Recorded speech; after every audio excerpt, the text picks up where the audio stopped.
Dr. Cori Tanrikut. Yay! Hi, everyone. Nice to see you all. So Dr. Tanrikut is a urologist from Shady Grove Fertility, and a urologist is a male doctor, so she deals exclusively with men and men's issues. So we're going to just chit-chat for a few minutes, give people a few seconds to log into the conversation, and then we'll get started. So how's your day been so far? It's been great. The sun is shining, so can't complain. How about you? Oh, my day has been outstanding. As you can see, I'm not wearing an official white coat for clinical purposes.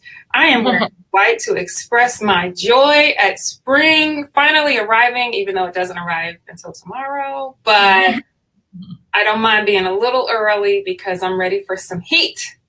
I like the enthusiasm. I'm on board with that. That sounds great. And as always, at the end of the conversation, I will ask you to share what's in your Cade coffee mug. So what's in your mug? That's coming up later. You don't have to, you can keep it a secret for the next few minutes. Before we officially get started, I want to remind everyone that tickets are available for our Race for the Family, which is coincidentally hosted by Shady Grove Fertility, the clinic that Dr. Tanrikut is that she works for. And the 5K Race for the Family is a family-friendly event hosted at the Maryland Zoo. We will have a 5K walk, a 5K run, a 1.5-mile family fun walk.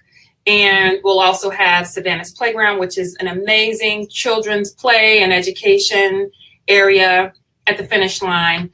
We'll have lots of great information about ways to overcome infertility. And for everyone who registers or fundraises $40 in $40 increments, you'll get a ticket for a raffle for, drumroll, $10,000 in treatment from Shady Grove Fertility. So it's a fantastic event. Whether or not you are struggling with infertility and looking for community, you will have plenty of community on site. Whether you are an overcomer and you've already moved beyond infertility and you want to just give back to that community or just be a resource for others, come on out. If you have miracle babies, bring them out. And if you're not connected with infertility, but you just want to support an amazing cause, please join us. Saturday, the 16th of June, 2018, and more information is available at raceforthefamily.com. as well as cadefoundation.org, as well as shadygrovefertility.com. Okay, enough of my shameless marketing plugs, but I hope to see every one of you out at the race. So let's go ahead and get started. Dr. Tanrikut, am I pronouncing your name correctly? You are. Oh, please call me Cori. Cori, okay, great. So Cori, let's talk a little bit about urology. What is it? So urology, generally speaking, is the study of the urinary tract in both men and women.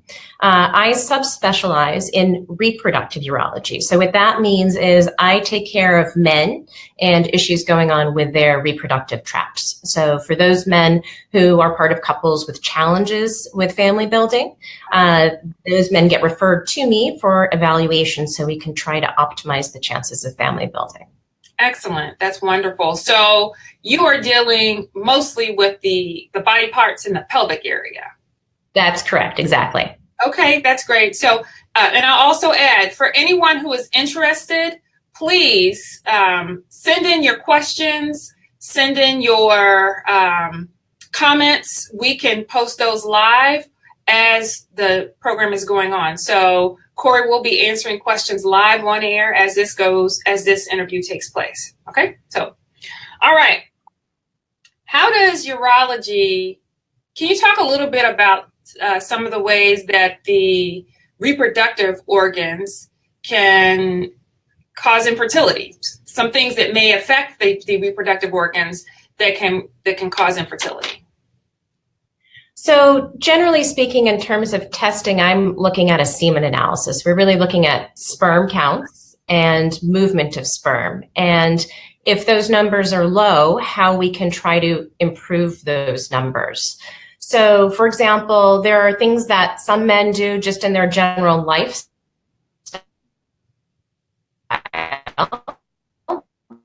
think you went out. Can think about, so to speak. Cori, could you repeat Yes. that? You went out for a second there. Excuse me?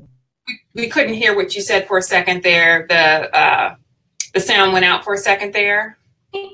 Sure. I was saying that we look at semen parameters and semen analyses to get a sense of the numbers of sperm that a man is producing, how well they swim, what they look like, what the shape is like.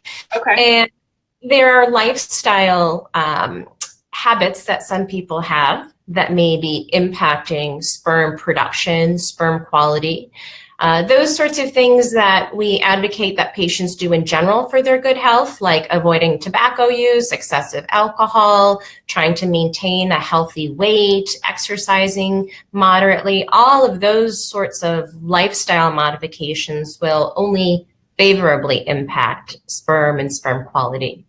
There are some anatomic issues that some men are born with that also can impact sperm quality. So those are the sorts of things that we look for on physical exam when I see a patient in the office.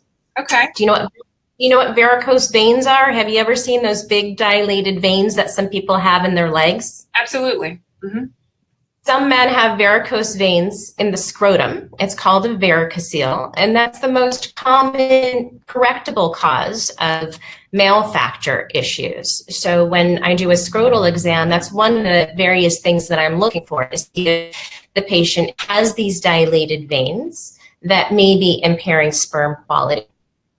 So can you tell me a little bit about, so I want to backtrack because you had a lot packed in that answer. That's great. What's a normal sperm count? I think that, there's this perception that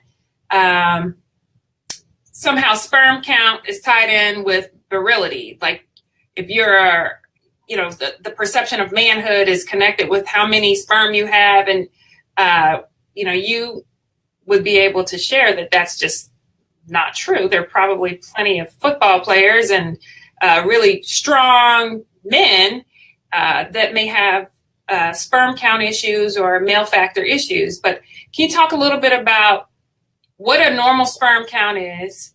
When you say motility, what does that mean for someone who just has no background? And then what is a normal sperm shape? Sure. So when I'm interpreting a semen analysis, I'm looking at several parameters. And the first thing that I look at is the ejaculatory volume, the amount of fluid that's coming out. And if that's low, that can give us some insight as to whether there may be a blockage somewhere at the tail end of the reproductive tract, or if I need to be concerned about some sort of problem with how the ejaculatory reflex works.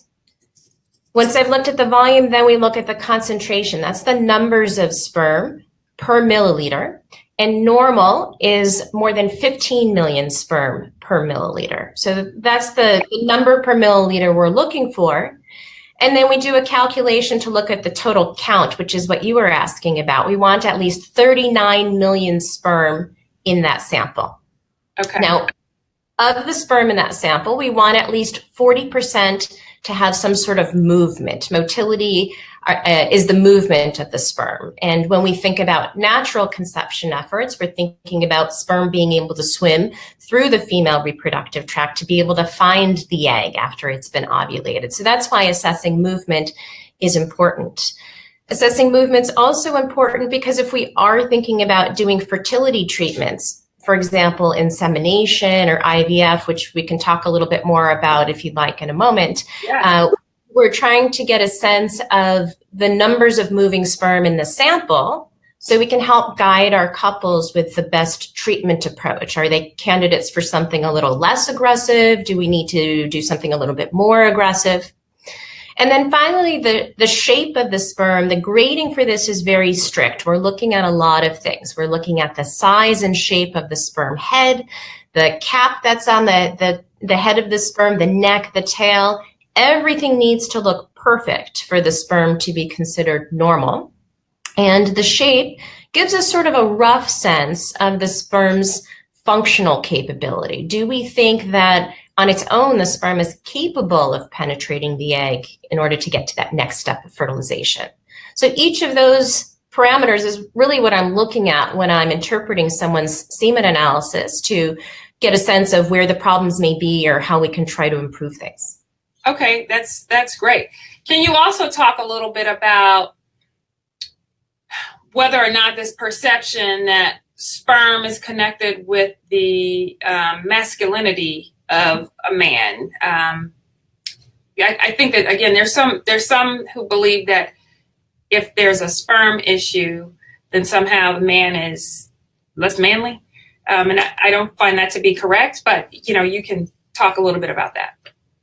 Of course. No, I think that if a man is identified as having an issue with his sperm counts or motility, often they take that as a reflection of lacking in manhood, which absolutely is not the case. And there are lots of measures by which men, I think, have that inner reflection about manhood. Sometimes those patients who, for example, have sexual dysfunction look at that as a negative reflection of their manhood. And issues with semen parameters really aren't reflective of that per se. And what we're trying to do is help the couples conceive regardless of what the issues are. My goal, of course, is to optimize the man's general health, but also to prioritize their family building and how we can accomplish that. That's great. So your manhood is independent of your sperm measurements. It's just medical. It's not moral, and no one is making a judgment about you as a man or as anything, regardless to what the sperm numbers show. So that's one takeaway I'd like all men who are watching this to remember. The sperm counts, the sperm measurements do not define your manhood or your masculinity. Right. You are more than your sperm. Exactly. I may start using that line if I may. Take it. Okay, so what are some of the signs or symptoms of infertility that may be male factor? What are things that people may start to see, or that should give them kind of an indication that this may be a male factor infertility? That's actually challenging because one isn't normally looking at a semen analysis, right? There are very few external factors that a man may pick up on his own that may suggest an issue or problem. So many times I have someone come into my office to talk about very abnormal results, and it's never been on his radar that there might be a potential issue, and it only comes to light because he and his partner are having difficulties conceiving. Generally speaking, some of the more obvious issues or findings that a man may note is that if he's been told by his doctor in the past that the size of his testicles are small, that may be a bit of a clue that there might be a problem with sperm production, because the bulk of the volume of the testes are made up of the cells that are turning into sperm. So more often than not, smaller than normal volume testes are associated with some degree of problem with sperm production. Okay. Now, this smaller than normal testicles and also the varicocele, are those issues that men are born with? Are they caused by something, stress or something that could have happened to them? Or, what causes these issues? Sure. So varicoceles are something that someone is born with. They're not usually diagnosed at birth. Usually they become more obvious in late adolescence or early adulthood. Sometimes it's diagnosed by a pediatrician or a primary care physician. Sometimes the patient notices it himself. Varicoceles, when they're very large, can look like, we call it a bag of worms. It looks like a bag of squiggly little worms sitting on top of the testicle. So sometimes men will feel something or see something on their own self-exam and go to a doctor because they're worried that it could be testicular cancer or something. Alternatively, they may not have noticed any issues, and they're only coming to light. The varicocele is only coming to light because the patient is coming in and having an exam by me because of abnormal semen parameters. So a varicocele isn't anything that a patient has done to himself. Often patients will ask me, well, did I play too many sports? Was I lifting heavy weights? Did I cause this? they did nothing to control that. They can't control it. It's something that we just find in the general population. We find it in about 15% of the general population, but it occurs more frequently in men with fertility issues. Yeah. In terms of the smaller testes, generally speaking, it can be basically from birth if there's always been a fundamental issue with sperm production. And an astute pediatrician may actually notice that as the boy is going through adolescence and puberty, that the testes aren't growing the way that they're supposed to. So the pediatrician may initiate an evaluation either with a pediatric urologist or maybe an endocrinologist who's a hormone specialist to try to get a sense of why the testes aren't growing properly. Another circumstance that can cause the testes to shrink if they've been normal is if a man is using testosterone. So for those men with low testosterone, he may be prescribed testosterone, or sometimes people use it illicitly if they're bodybuilders. They may be using anabolic steroids. And what happens with that is these doses of testosterone that they're taking or giving themselves trick the brain. The brain thinks the testes are doing a really, really good job of producing testosterone. And normally the brain is sending signals to the testes to tell them to make testosterone. But if they see all of this testosterone circulating, the brain stops sending those signals. And when the brain stops sending the signals to the testes about making testosterone, it often stops sending signals to the testes about making sperm. So sperm production can decrease dramatically, even all the way down to zero in someone who's using testosterone. And we can see shrinkage of the testes in that sort of circumstance. Wow. So men who use steroids it's possible that they would have their testicles get smaller and that they would decrease their sperm count. They would really impair their ability to have a baby. So, which is interesting because when you see these huge bodybuilders, I think that the idea for many is, they probably would be able to go out and get somebody pregnant just by looking at them. But, in fact, because of the amount of steroids that many of them are taking, they may in fact have fertility issues. Right. And it gets back to your point earlier about manhood. I mean, you think about manliness with a really big muscular guy, but it's counterintuitive to think someone like that who may be using anabolic steroids may have no sperm. Zero sperm. Mm.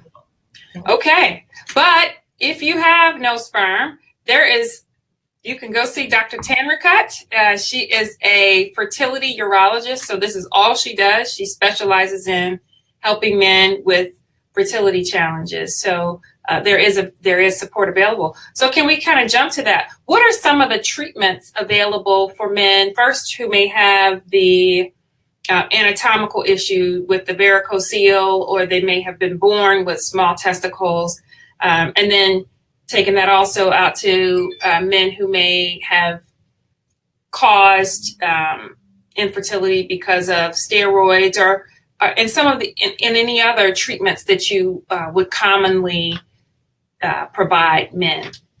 Sure.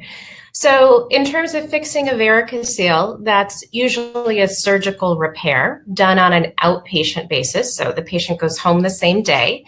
It's usually done under sedation or sometimes general anesthesia. And there are multiple different ways of doing the repair. The approach I use is what's called a microsurgical approach. So through a small groin incision, I can access the veins that need to be cut and tied off, and a microscope magnifies all of the veins and structures where I'm operating, so I can identify everything that needs to be tied off and preserve everything that needs to be preserved, so we can afford the best outcome for the patient and reduce risks at all. The goal of fixing a varicocele in my mind is to preserve testicular function where it is at that point in time. So there's no guarantee that we'll see an improvement in testicular function, but 65% of men after healing from the varicocele repair will have an improvement in testicular function. So their semen parameters will improve in the majority of men, which is why we think about offering repair. That's great. In terms of men who have a fundamental issue with sperm production, so I'm going to turn your smaller than normal volume testes into an inherent problem with the testes making sperm. That's really one of the most challenging issues that we deal with, but we can still offer treatment approaches to patients. So after a thorough evaluation in those circumstances, which includes some blood work and doing some genetic tests, we generally can offer the opportunity to try to obtain sperm directly from the testes themselves. So there are some men who have such severe sperm production issues that there are no sperm in the ejaculate, but they actually may have low-level sperm production going on within the testes. So what we do in that circumstance is, again, under sedation, using an operating microscope, get access to the testes through an incision in the scrotum.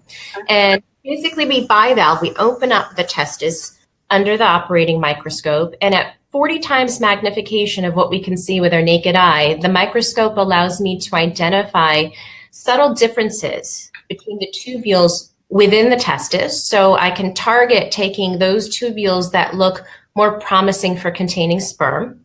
Okay. We pass those samples off to a member of our andrology team. Those are people who read semen analyses as their job, so they're used to looking for sperm. And they give me real-time feedback as to whether we're finding sperm. And if we find sperm, we can use those sperm with IVF treatment. So it really offers those patients the opportunity to use their own sperm rather than consideration of a sperm donor. And it's wonderful when we can offer that and have a successful outcome. Can you talk a little bit about men who would, at some point in their life, they may have undergone surgical treatment to prevent pregnancy, and then later on in life would decide, I want to have kids again. Is that a reversal that's usually successful? We've had many people ask about, should I go get a reversal before I go see a fertility doctor, because then I could get pregnant on my own? What, in your opinion, is the right decision? That's a great question. There's no right answer to this per se. We're looking at the couple together and the nuances of what's going on with the two of them. So if a man has had a prior vasectomy, which is considered a means of permanent sterilization, and then changes his mind for whatever reason and wants to pursue additional family building, there are two options available. One is to consider reversing the vasectomy, as you mentioned, and I'll talk a little bit more about that in a moment. And the other is a surgical sperm extraction, not as invasively as I just described for the men with production issues, but any of those surgically retrieved sperm would be used for IVF. So when we're talking with the patients about reversal, and I actually counsel patients about all of the options so that they can take that information and decide what may be best for their particular circumstance. But when we're talking about vasectomy reversal, we want to keep in mind the age of the female partner, because that's the biggest predictor of likelihood of getting pregnant and having a live birth. We want to take into account their family building goals. How many children would they like to have? Are they thinking 1? Are they thinking 3? Because that has some bearing with respect to how they may approach the procedures.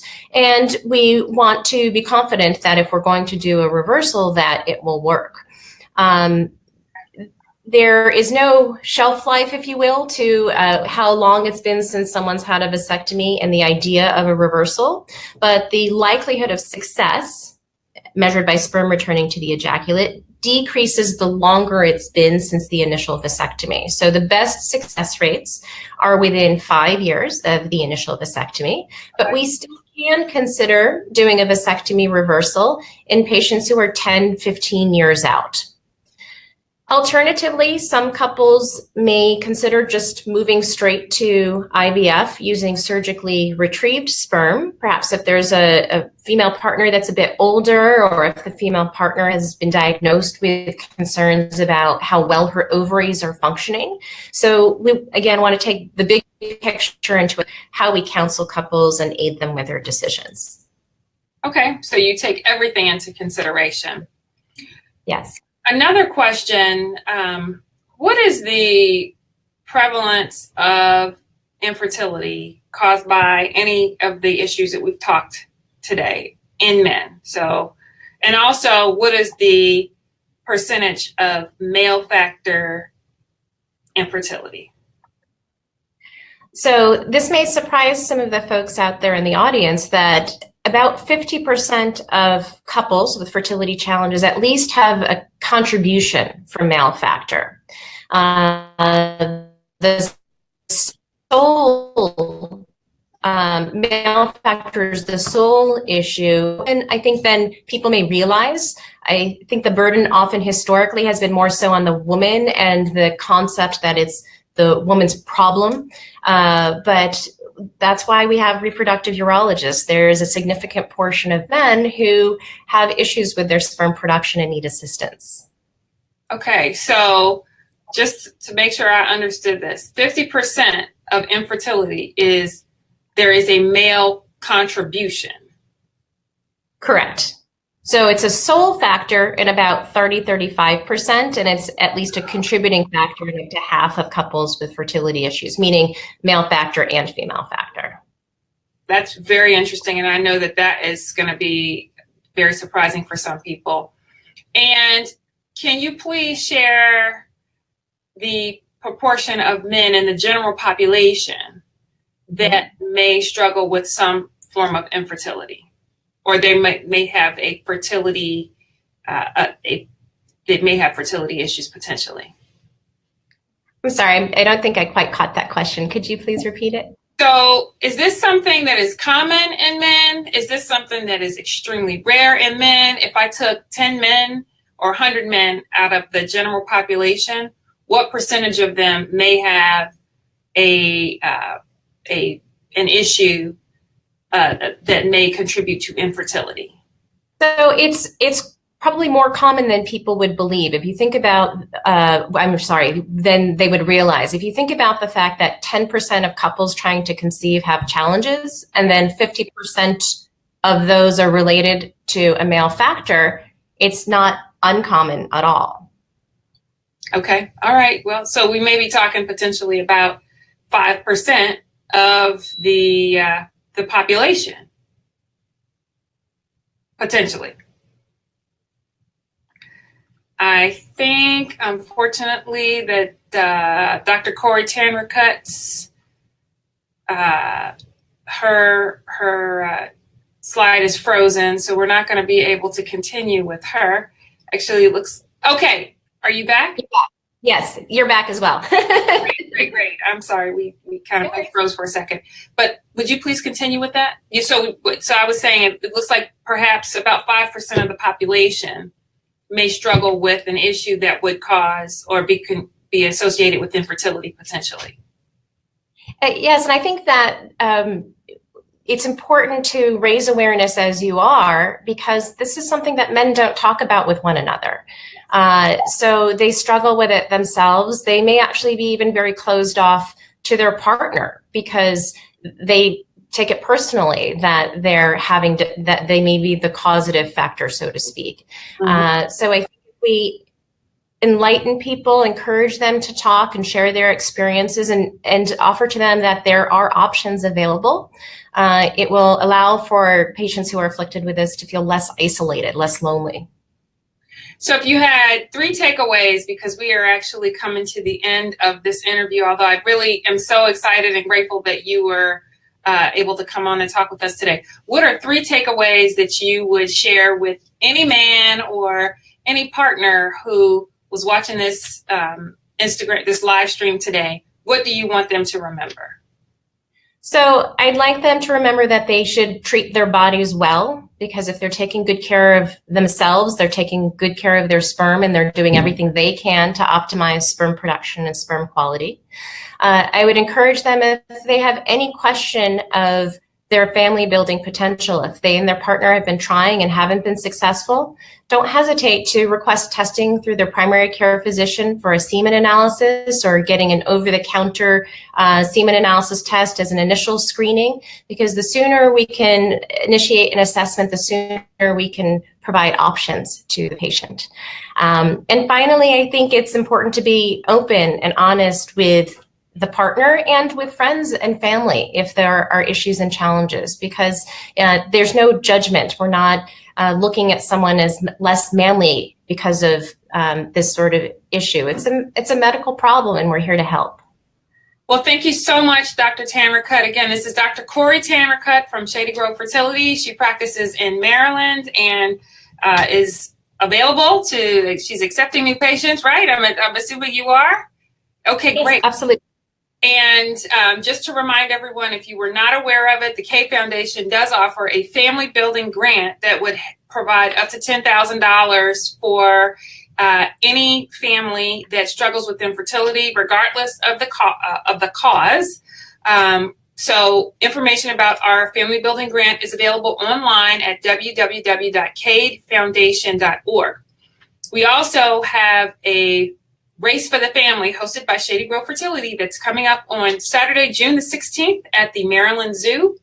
And for everyone who registers, you will be entered into a raffle to win $10,000 in treatment at Shady Grove Fertility. So if you're interested, please follow up at www.raceforthefamily.com or cadefoundation.org or shadygrovefertility.com. On that note, Coffee with Cade is all about conversation and not a presentation, and we do like to drink while we are having a conversation. So Dr. Tanrikut, if you will raise your mug and tell me what is in your mug. Just simple black coffee. Keep it simple. Simple black coffee. And today, my mug, I cheated a little bit. Mine is empty, but I'm going to put something in it in about 30 seconds. So thank you. And I'll see you next time. And Dr. Tanrikut, Cori, I will see you soon. You guys have a great day. Enjoy the rest of your lunch break. Bye. Thanks for having me.